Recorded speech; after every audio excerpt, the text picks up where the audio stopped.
অষ্টম শ্রেণী, বিষয় রাষ্ট্রবিজ্ঞান, অধ্যায় ষষ্ঠ। আজকে আমি তোমাদের বিশেষ চাহিদা সম্পন্ন শিশু এটা নিয়ে আলোচনা করব। অনেকদিন তোমাদের সাথে কোনো একটা ক্লাস হচ্ছে না, তোমাদের পরীক্ষা নিয়ে যেহেতু একটু জটিলতা ছিল।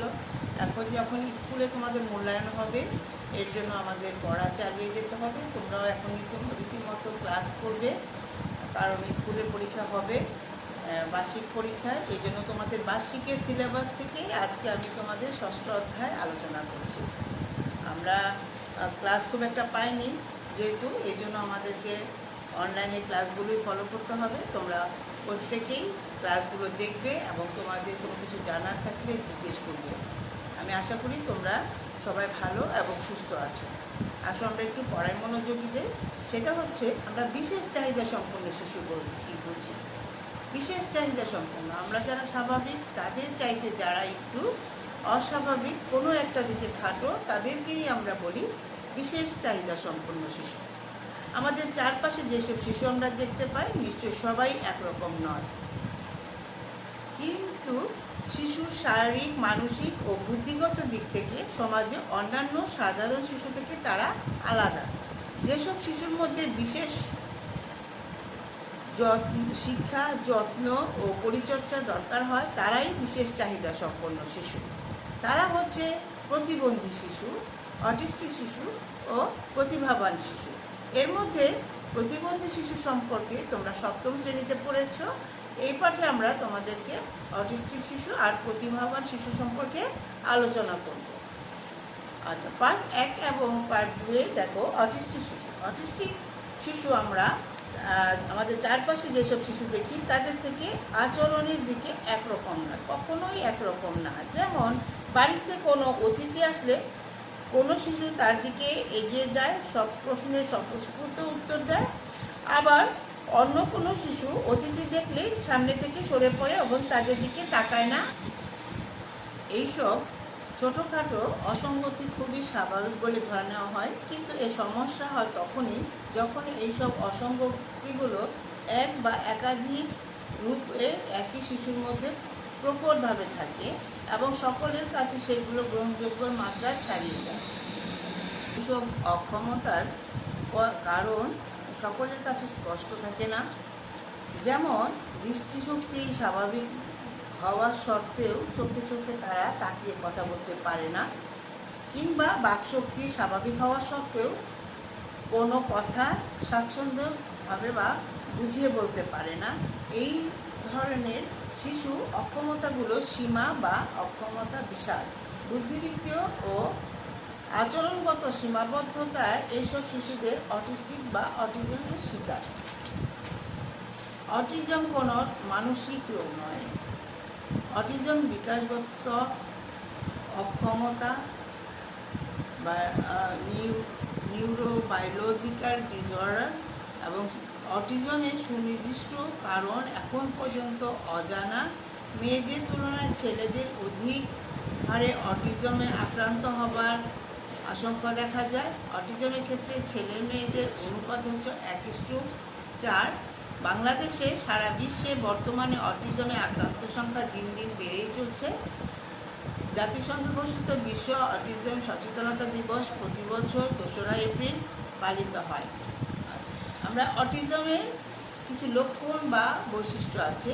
আমরা সাধারণত যেসব রোগে ভুগে থাকি তার লক্ষণগুলো সবার ক্ষেত্রে প্রায় একই থাকে। টাইফয়েড হলে জ্বর হয়, আবার অটিজমে আক্রান্ত শিশুদের সমস্যা বা লক্ষণ একই হবে তা নিশ্চিত করে বলা যায় না। জন্মের পর থেকেই অটিজমের কারণ শিশু বিকাশ বাধাগ্রস্ত হতে পারে। লক্ষণগুলো প্রকাশ পায় 1.5 থেকে 3 বছর বয়সের মধ্যে। অটিজমের শিশু বিকাশের ক্ষেত্রে 3টি আমাদের সবার চোখে যেটা পড়ে সেটা হচ্ছে সামাজিক মিথস্ক্রিয়া, আরেকটা হচ্ছে যোগাযোগ, আরেকটা হচ্ছে আচরণ।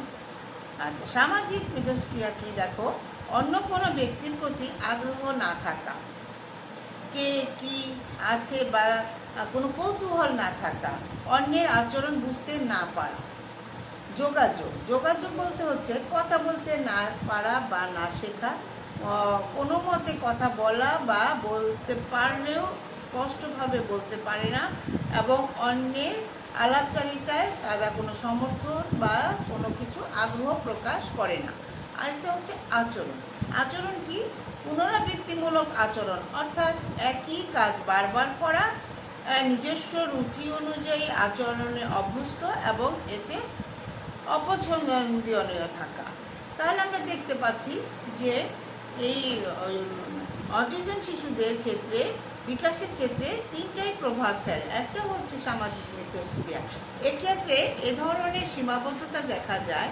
বাবা মা বা নিয়মিতভাবে যারা তাকে দেখাশোনা করছে বা আপনজন, তাদের চোখে চোখে তারা তাকায় না, এবং চোখের দিকে তাকিয়ে যোগাযোগ অক্ষমতা অটিস্টিক শিশুদের মধ্যে প্রকটভাবে দেখা যায়। তাদেরকে জিজ্ঞেস করা, যদি তুমি জিজ্ঞেস করো তোমার নাম কি, সে দেখবে অন্যদিকে তাকিয়ে থাকে। অনেকবার জিজ্ঞেস করার পরে অন্যদিকে তাকিয়ে উত্তর বলে, নামটা বলে, কিন্তু তারপরেও তার বলার ভঙ্গিটা স্বাভাবিক শিশুদের মতো নয়। এবং তোমার নাম ধরে, তাকে কোনো নাম ধরে ডাক দিলে, সাড়া দিলেও হয়তোবা অনেকটা সে বুঝতে পারে না। তারপরে হলো কোনো ধরনের আনন্দদায়ক বস্তু বা বিষয় সে অন্যদের থেকে শেয়ার করে না। যেমন নতুন খেলনা পেলে স্বাভাবিক শিশুরা যেমন সবাইকে দেখায়, অটিস্টিক শিশুদের মধ্যে তাদের কোনো খেলনা সম্পর্কে কোনো আগ্রহ বা উল্লাস প্রকাশ পায় না।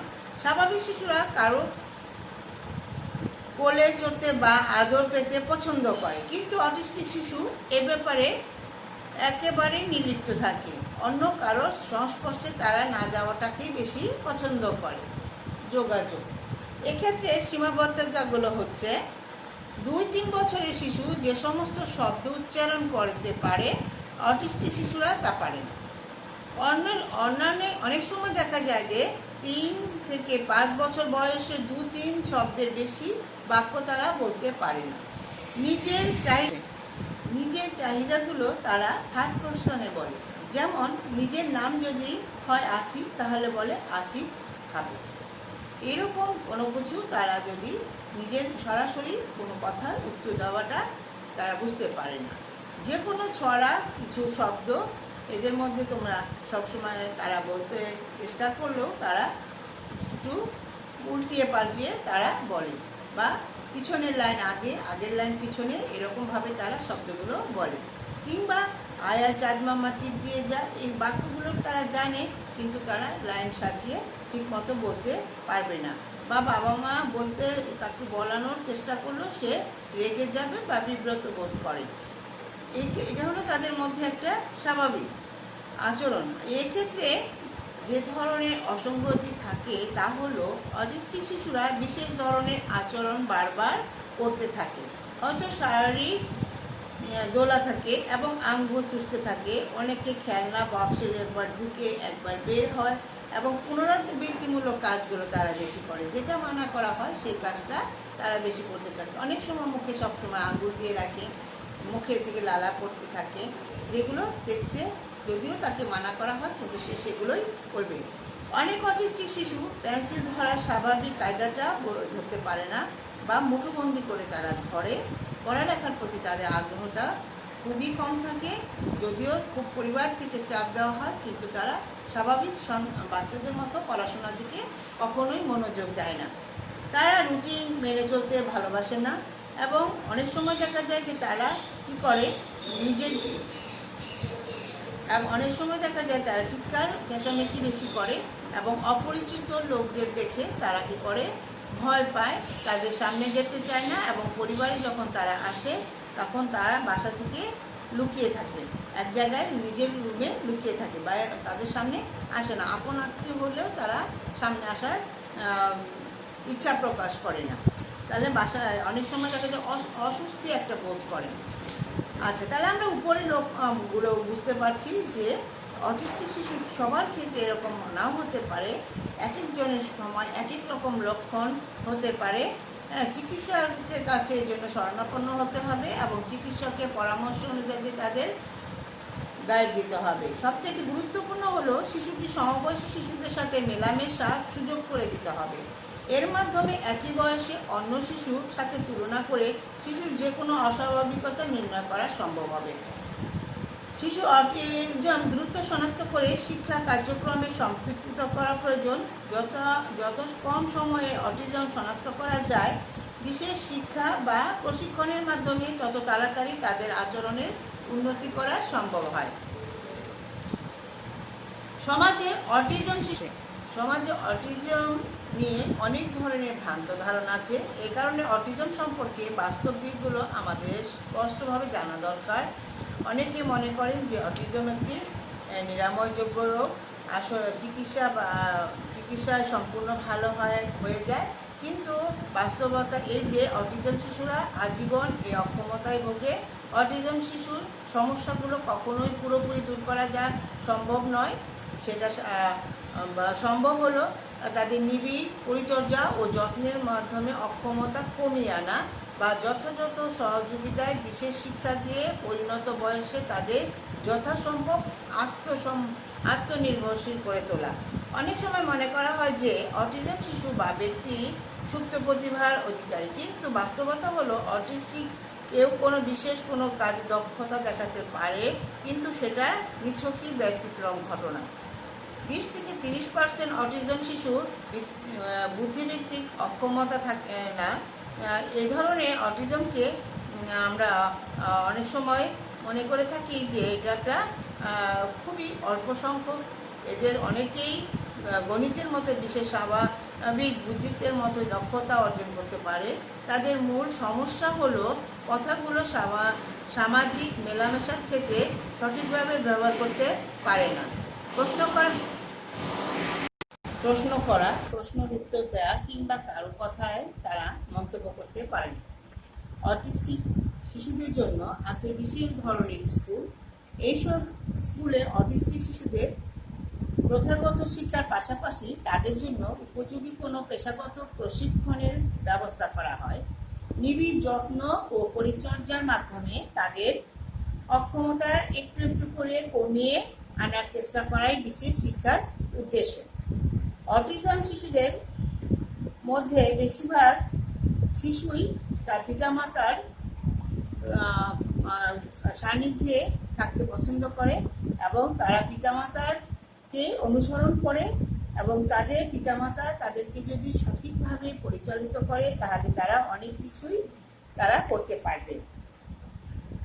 কোনো একটা বাবা মাকে যদি জিজ্ঞেস করা হয় যে আপনার বাচ্চা কি কি করতে পারে না, তারা কি বলবে? তারা বলবে, দেখবে যে আমার বাচ্চা কি কি পারে না সেটা বড় কথা না, কি কি পারে সেটাই তারা উপস্থাপন করবে। এতে বাচ্চা আরো অনুপ্রাণিত হয়, আরো কিছু করার চেষ্টা করে। আমরা দেখতে পাচ্ছি মোটামুটিভাবে বলতে পারো যে কোনো অটিজম শিশুর সাথে তুমি যদি অনেক কিছুক্ষণ সময় কাটাও তাহলে দেখবে তার মধ্যে অনেক গুণ থাকে, প্রতিভা থাকে। যদি সঠিকভাবে তাকে পরিচালনা করা হয় তাহলে অনেকটাই সে স্বাবলম্বী হতে পারে। আমাদের দেশে সর্বস্তর মানুষের মধ্যে অটিজম সম্পর্কে সচেতনতার অভাব রয়েছে। এ কারণেই এই বিশেষ শিশুদের অভিভাবকদের করতে হয় চরম বিড়ম্বনা। রাস্তাঘাটে চলাফেরায়, আত্মীয় স্বজনের বাড়িতে কিংবা সামাজিক কোনো অনুষ্ঠানে কোনো অটিজম শিশুর অস্থিরতায় অনেকেই বিরক্ত হন। অভিভাবকদের অনেক সময় তারা এর জন্য অনেক মন্তব্য শুনতে হয়। পাগল বাচ্চাটা না আনলে হতো না, এরকম অনেক কিছুই বলে। বা তাদের সাথে অন্য বাচ্চাদের মিশতে দেওয়া হয় না, তাদের সাথে কথা বলা হয় না, তাদের সাথে স্বাভাবিক আচরণ করা হয় না। এতে পারিবারিক, সামাজিক কিংবা অন্য অনুষ্ঠানে সে একা থাকে এবং উপেক্ষিত থাকে, এবং ভালোবাসাহীন বিভিন্ন মন্তব্যে অভিভাবকদের মধ্যে হয়ে পড়ে অসহায়। এই জন্য আমরা যারা স্বাভাবিক আছে সেই সব শিশুদের সঙ্গে যদি অটিজম শিশুদের সাথে খেলাধুলায় একসঙ্গে প্রতিযোগিতা করা হয়, যদিও তারা প্রতিযোগিতায় তাদের সাথে টিকে থাকতে পারবে না, কিন্তু তারপরেও সে শিশুটা ওই স্বাভাবিক শিশুর কাছ থেকে অনেক কিছু আচরণগত সে শিক্ষা গ্রহণ করতে পারবে, এবং ভাবের আদান প্রদানে অনেক সময় সে অনেক কিছু না জানলেও শিখতে পারবে। এই জন্য অটিজম শিশুদের নিয়ে আমরা বিভিন্ন অনুষ্ঠানে বা বিভিন্ন প্রতিযোগিতায় তাদেরকে অংশগ্রহণ করার জন্য অনুপ্রাণিত করব। যদিও আমাদের দেশে এখন অটিজম শিশুদের নিয়ে অনেক কাজ করা হয়, তোমরা জানো যে আমাদের দেশের প্রধানমন্ত্রী তার একমাত্র কন্যা সাইমা ওয়াজেদ, সে অটিজম শিশুদের নিয়ে আন্তর্জাতিকভাবে কাজ করছে এবং এতে সে অনেক বেশি সফলতা অর্জন করেছে এবং বিশ্বে সে অনেক দেশে থেকে এর জন্য অনেক সুনাম অর্জন করেছে, অনেক ধরনের পদকও সে পেয়েছে। একমাত্র তার এই কাজটা করাই হলো এই অটিজম শিশুদেরকে স্বনির্ভর করা এবং তাদের পাশে দাঁড়ানো। সুতরাং আমরা যদি সকলে আমাদের দেশে এই অটিজম শিশুদের নিয়ে একটু তাদের পাশে দাঁড়ায়, সহানুভূতির হাত বাড়িয়ে দেয়, তাহলে অবশ্যই তারা কি করবে, স্বাবলম্বী হতে পারবে। তারা আমাদের মতো অন্যান্য বাচ্চাদের মতো সে স্বাভাবিক স্কুলে অনেক বাচ্চা পড়তে পারবে। আর যেসব বাচ্চারা বিশেষ চাহিদা সম্পন্ন শিশু, তাদেরকে বিশেষভাবে তাদের স্কুলে প্রতিষ্ঠা করতে হবে, তাদেরকে সেভাবে শিক্ষা দিতে হবে। এই কাজগুলো যদি আমরা করতে পারি তাহলেই আমাদের দেশে অটিজম শিশু কারো পরিবারের জন্য বোঝা হবে না, এটা তাদের জন্য একটা স্বাভাবিক শিশুর মতোই থাকবে, অন্য 5টা বাচ্চার মতোই সে সমাজে চলাফেরা করতে পারবে। আমরা অটিজমের এই কাজ যে শিশুদের নিয়ে আমরা আজকে পড়লাম, আশা করি তোমাদের এই বিষয়টা তোমাদের মধ্যে আর কোনো সংশয় হবে না বা তোমাদের আর কোনো জানার ঘাটতি থাকবে না। তোমরা অটিজম শিশুর এই লাইনটিটা খুব ভালো করে পড়বে এবং তোমার প্রতিবেশী যদি কেউ থাকে, তোমার আত্মীয়র মধ্যে যদি কেউ থাকে, তুমি তাদের মধ্যে দেখতে পাবে তোমার যে আজকে পড়া হলো সে অনেকগুলোই সে তার সাথে মিলে গেছে। এই জন্য আমরা বাস্তব থেকে শিক্ষা গ্রহণ করব। বাস্তব শিক্ষাই আসল প্রকৃত শিক্ষা। আচ্ছা, আমি আজকে তোমাদেরকে এইটুকুই আলোচনা করলাম, পার্ট 1 পার্ট 2। আমি আগামী ক্লাসে তোমাদেরকে পার্ট 3 প্রতিভাবান শিশু নিয়ে আলোচনা করব। ঠিক আছে, সবাই ভালো থাকো, সুস্থ থাকো, বাড়িতে নিরাপদে থাকো, পড়াশোনা চালিয়ে যাও, পড়াশোনার কোনো রকম ঘাটতি করো না, কারণ আর 2-3 মাস আছে তোমাদের বার্ষিক পরীক্ষার জন্য। বার্ষিক পরীক্ষার প্রস্তুতি নিতে থাকো সিলেবাস অনুযায়ী। কোন সাবজেক্টে যদি বেশি থাকে, দুর্বল থাকো, সেটা একটু বেশি বেশি করে পড়ো এবং মনোযোগের সাথে পড়ো, নিশ্চয়ই একটা ভালো রেজাল্ট হবে। ঠিক আছে, আজকে এখানে শেষ করছি। আল্লাহ হাফেজ।